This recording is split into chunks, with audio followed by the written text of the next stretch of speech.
बिहार की राजनीति आज एक ऐसे चक्रव्यूह में फंस गई है जहां विकास की परिभाषा सड़क, स्कूल और उद्योग से सिमटकर मुफ्त की योजनाओं तक सीमित हो गई है।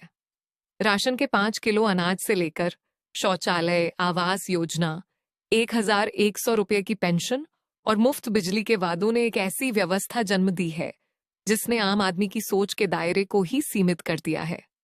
जब किसी समाज को बुनियादी जरूरतों के लिए संघर्ष करने के बजाय उसे खैरात के रूप में पाने की आदत लग जाती है, तो वहां नवाचार, इनोवेशन और उद्यमशीलता, एंटरप्रेन्योरशिप दम तोड़ने लगती है। बिहार का युवा आज इस बात पर चर्चा करने के बजाय कि राज्य में आईटी हब या फैक्ट्रियां कैसे आएं, इस बात पर उलझा है कि किस योजना की अगली किस्त खाते में कब आएगी।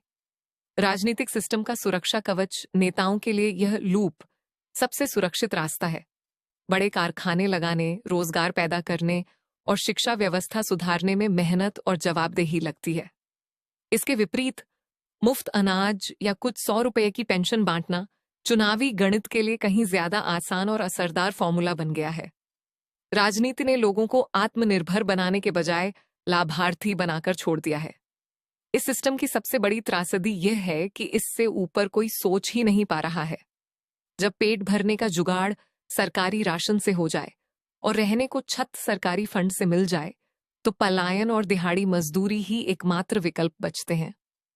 बिहार का टैलेंट आज भी राज्य के बाहर जाकर दूसरे राज्यों की अर्थव्यवस्था बना रहा है, क्योंकि बिहार के भीतर की राजनीति ने न्यूनतम जीवन स्तर को ही सफलता मान लिया है।